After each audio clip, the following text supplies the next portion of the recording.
Hey, look at this. Y'all see that shirt? You know, it doesn't just look good, but it's comfortable too. You know, it like keeps me like nice and snug and warm. It's like a different kind of fabric. I don't know what Izzy's doing over there with Engage, but whatever they're doing, the shirts, yeah. Okay, alright, what's up guys? How you guys doing today? I hope you're doing well. Obviously, I really do hope that, because if you weren't doing well, that'd be kind of messed up, right? Everyone deserves to be doing well. And if you want to help me do well, go ahead and smash that like button. You know, helps me, helps to support the content.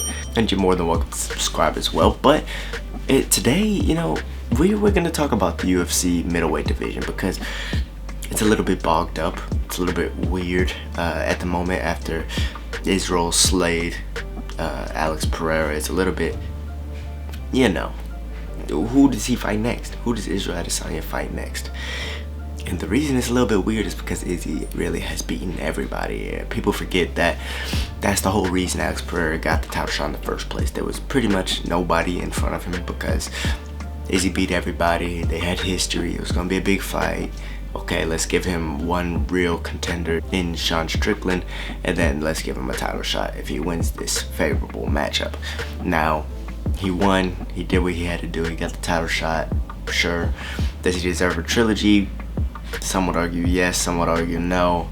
I would say no, just because he didn't really put in the work beforehand in order to get the title shot in the first place. But yes, in the fact that he has beaten Israel once and that it's going to be a big fight. However, I have a better proposition for you guys, right?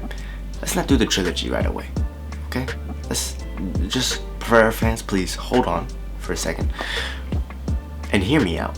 So Israel Adesanya says he wants to fight July, August, September maybe latest, because he wants to get 2 more fights in this year. So I'm guessing after a summer fight he would go ahead and fight in like October, November, December, right? But these title fights take a long time to get set up and to get these chess pieces moving and things like that. So we're in a bit of a predicament because whatever his name was calling for the shot. Du Plessis, yeah. You know, he was calling for the shot. Rob, of course, was calling for the shot, but they're fighting each other, like I predicted.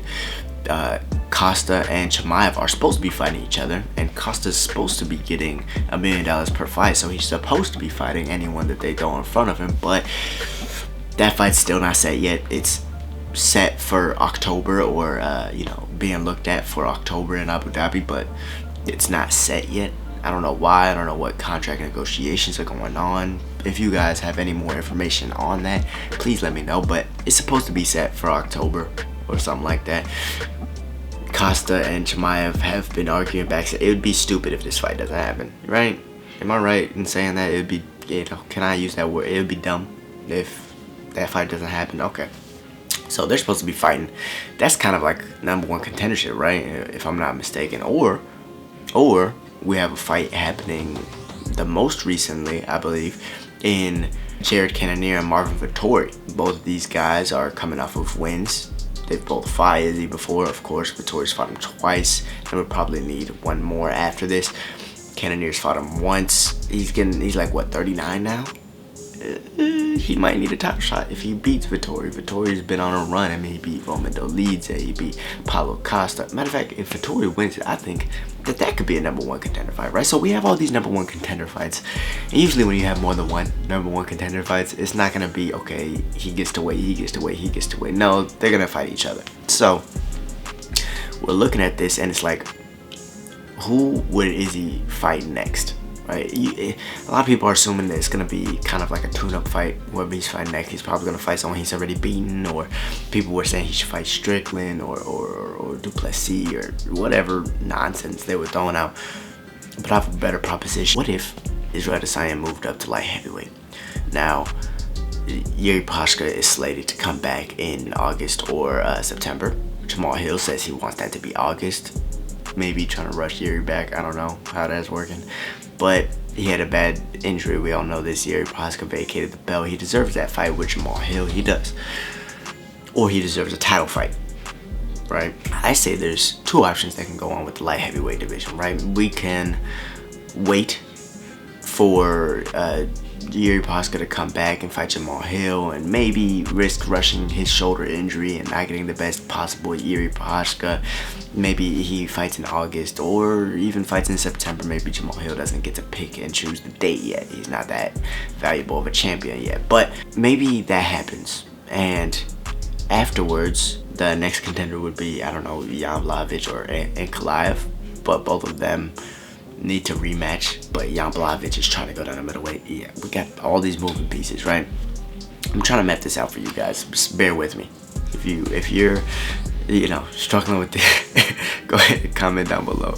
Tell me what your plan is for Israel. But we have all these moving pieces, and we have this one scenario where Jamal Hill and Yuri will fight next. Or we have a situation to where Israel Adesanya goes up and he fights Jamal Hill next in August, where Jamal Hill wants. Yuri Prochazka has his time to heal up and to recover properly, get a proper training camp in that he needs for the winner. Either for the winner, or say Israel wins, or say whoever wins that fight, Israel goes back down, he has to defend his belt against Robert Whittaker, Du Plessis, Costa, Chimaev, whoever the hell wins out of those 3 #1 contender fights. And he has to defend his belt against them. So they can do an interim between Yuri and Alex Pereira, or that gives Alex Pereira enough time to go ahead and fight Nikita Krylov or Ryan Spann, or maybe both of them, because he might be able to get 2 fights in. Alex Pereira likes to rush things a little bit. Bad knockout, and by Izzy giving that division some time to kind of settle in, does that not give Yuri some time to go ahead and fight for the interim belt? I mean, Dana can structure the contract however he wants. He can still get pay-per-view points, or he can, get compensated for, vacating the belt because he was the champion. Or, I guess I didn't think of this third option, or they would just wait for Israel to come back up and then he'll defend his belt against Yuri. But the reason I'm saying that they would have an interim fight between Alex Pereira and Yuri Prochazka is because if Alex Pereira wins that, then you guys get y'all's trilogy with Israel Adesanya at a weight class higher. And we all know that Israel, he doesn't have very long in this game. He has about 5 more fights. I believe that's what he was saying. Correct me if I'm wrong. He has about 5 more fights in this game. August, July against whoever the hell it might be. Whether it's Jamal Hill or whether it's one of these middleweight #1 contenders. December, that's 2 fights against probably a middleweight contender. It's probably going to be a middleweight contender unless he decides to wait for Yuri and Jamal and then he jumps up. I know his coach was jokingly kind of talking about that, but that's a real scenario, But saying he does what I'm saying, goes up, fights Jamal, comes back down, fights #1 contender. Let's say it's a middleweight contender, goes back up and fights either Yuri Prochazka or Pereira. That's 3 fights. Then he has his 2 more. His 2 more will probably be either Chimaev or Robert Whittaker, whichever one he didn't fight in December. And then he'll have a going away fight. And Israel Adesanya just rides off into the sun. That's my plan. That's my plan for Israel Adesanya. That's probably not his plan. I don't know. What do you guys think of this though? Is this not a good scenario? Is this not a good way for Israel Adesanya to go up and claim what he couldn't claim before, the light heavyweight strap? Is this not a good opportunity for him to make truckloads of cash in the meantime? I mean, fighting Jamal Hill isn't that big of a storyline, but the Pereira trilogy, that would be, especially at light heavyweight, fighting man as biggest, as baddest, that would be.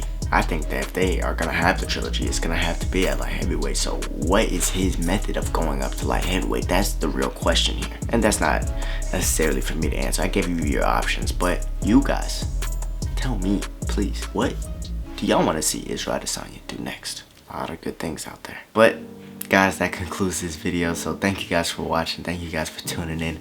And thank you guys for supporting my channel, whether it be by subscribing or liking or sharing this video with your friends.